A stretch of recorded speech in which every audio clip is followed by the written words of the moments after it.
The rumors are that Blake Lively and Taylor Swift are no longer friends, and that since the drama that's happening with the Justin Baldoni case and Blake Lively getting exposed with the website that Justin's team put up, Taylor has distanced herself and no longer friends. Taylor Swift. On paper, she had nothing to do with the $400 million defamation countersuit spiraling between Blake Lively and Justin Baldoni. Her name did not appear in any initial claims, depositions, or early witness lists. She was not part of the scrapped film project that triggered the litigation. She wasn't a producer, a screenwriter, or even a shareholder in any of the companies named. But in the winter quiet corridors of the U.S. District Court for the Central District of California, where fluorescent lights hummed above desks cluttered with red welds and discovery deadlines were beginning to harden, her name arrived not as a witness, at least not yet, but as something more volatile.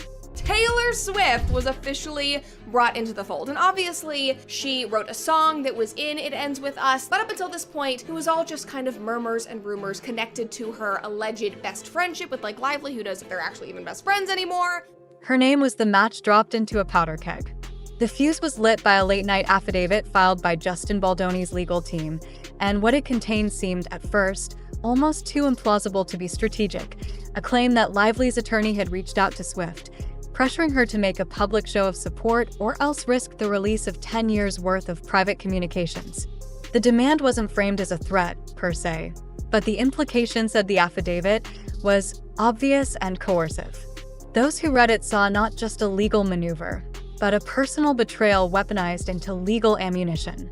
And for Swift, whose billion-dollar brand hinges not just on her music, but on her mastery of public narrative and curated intimacy, tabloid clickbait, adding, Taylor Swift never set foot on the set of this movie. She was not involved in the casting or creative decisions. She did not score the film. She never saw an edit or made any notes on the film. The consequences of such a disclosure could not be overstated. Every emoji, every voice memo, every off-the-cuff remark sent during a decade of stratospheric fame could suddenly be framed as material evidence in a case she had never agreed to join. The risk wasn't only reputational. It was relational, political, even financial. Swift has built her empire on message control.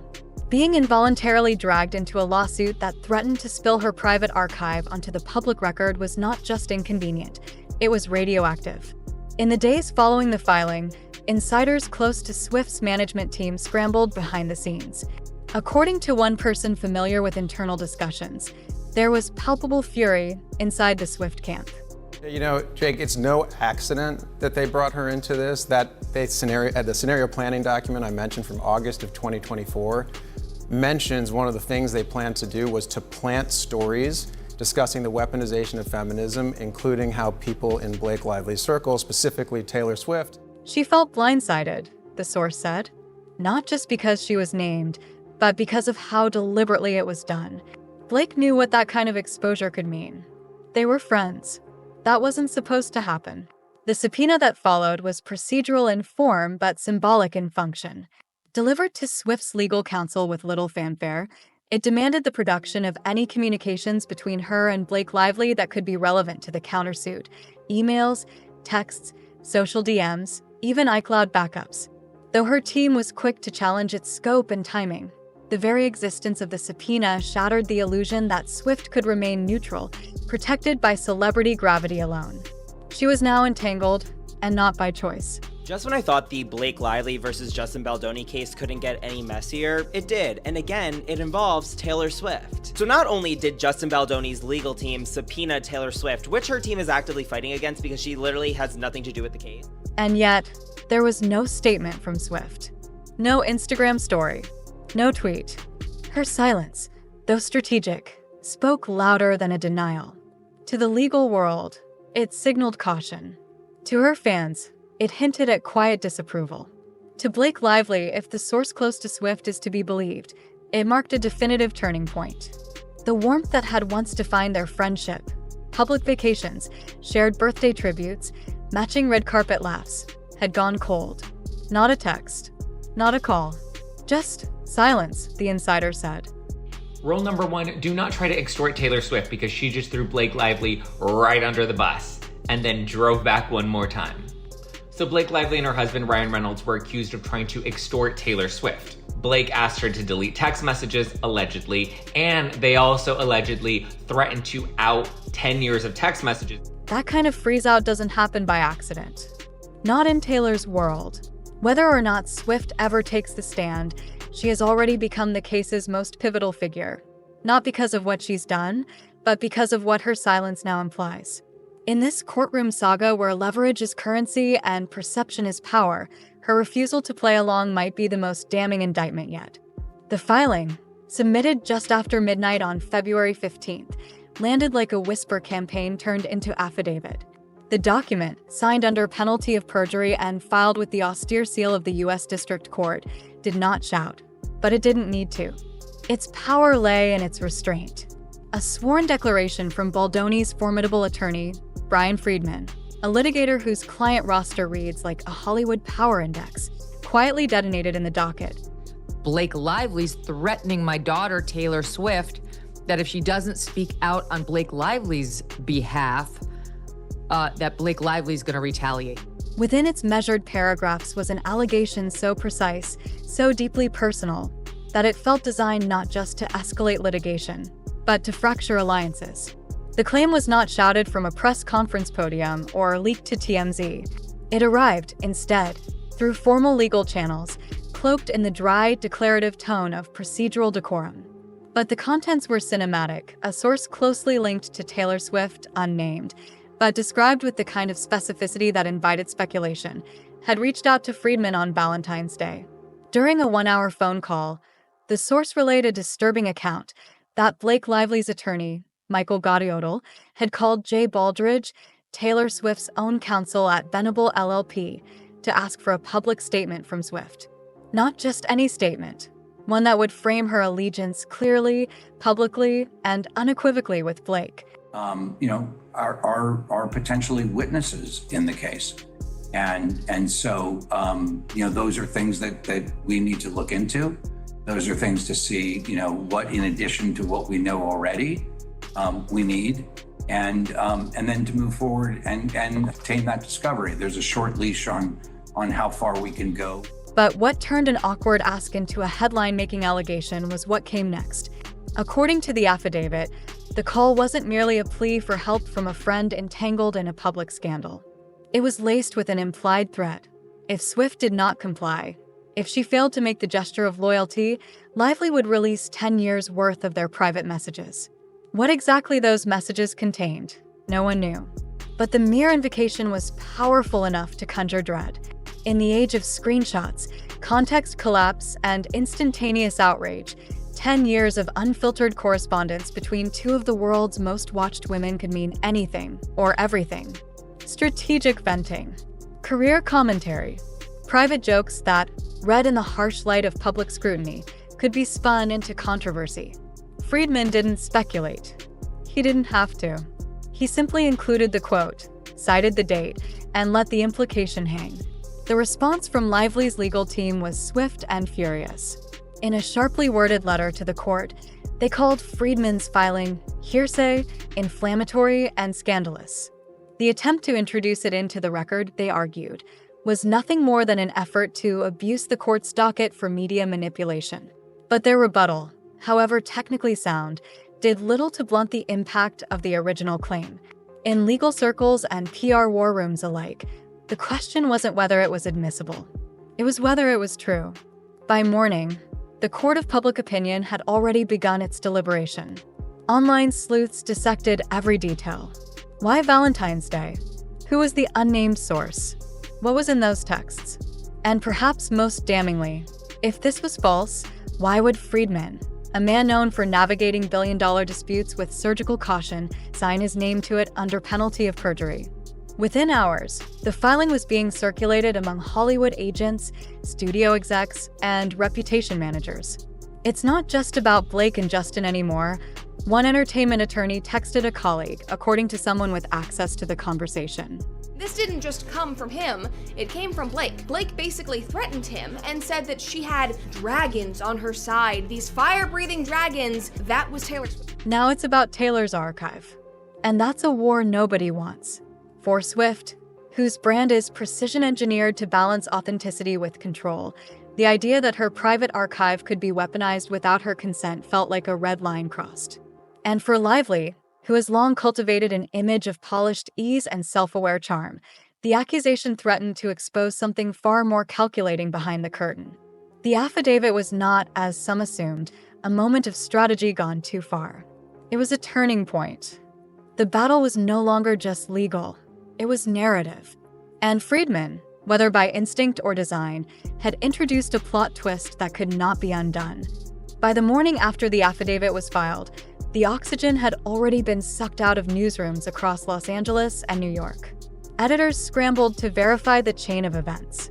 Media outlets from Deadline to Page Six to The Washington Post began dissecting the potential fallout with a mixture of urgency and disbelief.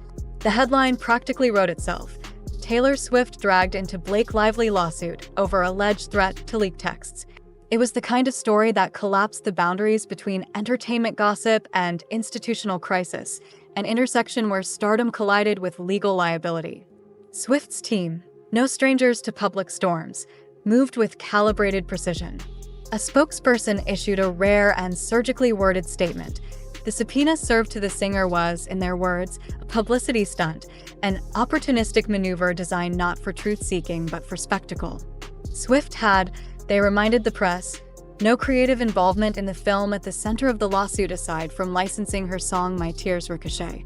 Her presence at Blake's penthouse during a script meeting, they noted, was incidental, social, not strategic. But it didn't matter. Because in the realm of public narrative, perception always races ahead of correction. Lively's legal team hit back with equal force. Their language was blistering. The allegation they wrote in a formal motion to the court was hearsay, scandalous, and defamatory fiction. And saying Swift never stepped foot on the set of this movie, she was not involved in any casting or creative decisions, she did not score the film, and she never saw an edit or made any notes on the film. They accused Baldoni's attorney Brian Friedman of weaponizing the court docket to plant a viral media story, rather than pursue legitimate discovery. This is not legal argument. One member of her team was overheard telling a journalist at a Hollywood gala the following weekend. It's courtroom fan fiction. But behind closed doors, the tone was less cavalier. A source familiar with internal discussions at Lively's PR agency said phones were ringing nonstop as clients and brand partners sought clarification.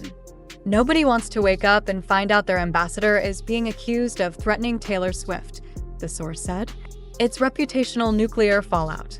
Within hours, social media platforms became ground zero for speculation. On TikTok, amateur sleuths posted breakdowns of Lively and Swift's public friendship timeline, comparing red carpet photos, Instagram captions, and mutual vacation sightings for signs of fracture.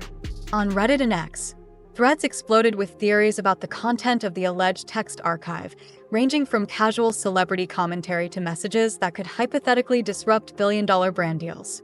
Even seemingly minor digital gestures took on conspiratorial weight. When Travis Kelce, Swift's boyfriend and NFL star, quietly unfollowed Ryan Reynolds on Instagram, fans interpreted it as a quiet declaration of war. Was it intentional? Accidental? Symbolic?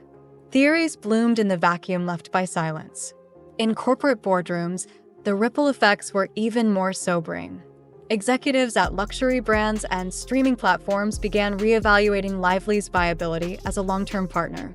It's not about whether the claim is true, said a crisis management consultant who's worked with several Fortune 500 companies. It's about whether the public believes it could be true. And once that credibility is compromised, every campaign becomes risk calculus. And yet, perhaps the most damaging blow wasn't legal or financial, but cultural. Blake Lively, long held up as a golden child figure of Hollywood elegance, breezy, self-aware, perpetually unbothered, was now being cast, in some corners, as something more strategic, even manipulative. The potential threat of leaking a friend's private correspondence to control a public narrative ran counter to everything she had carefully projected for over a decade. For Taylor Swift, the intrusion was even more disorienting.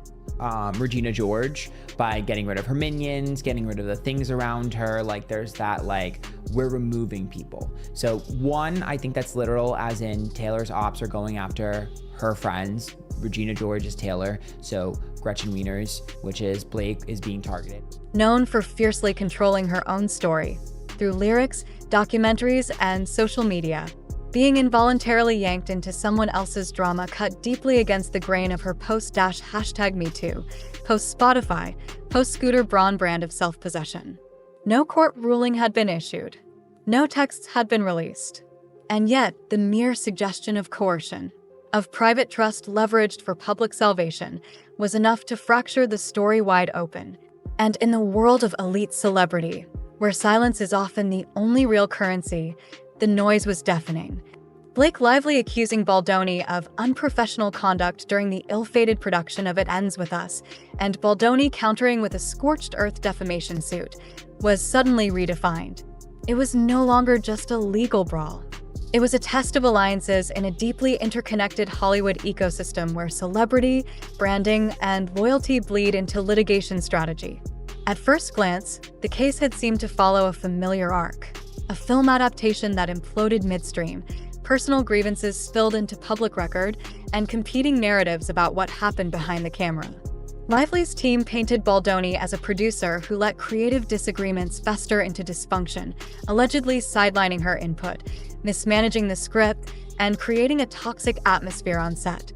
Her filing framed her withdrawal from the project not as a diva tantrum, but as an act of self-preservation in the face of professional sabotage.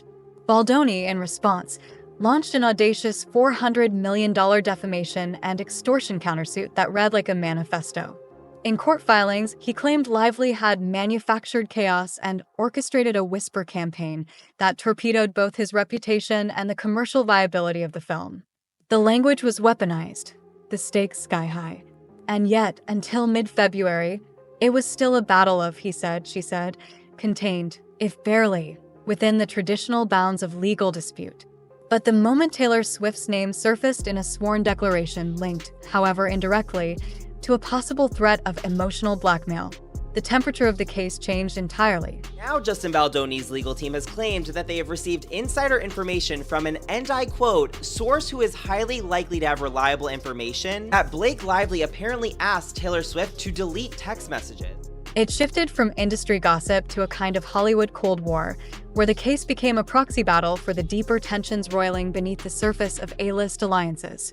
This wasn't just about who was right.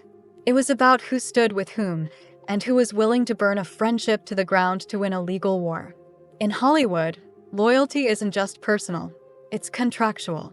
Shared screen credits, brand partnerships, and social media follows can translate to millions in collective marketing clout.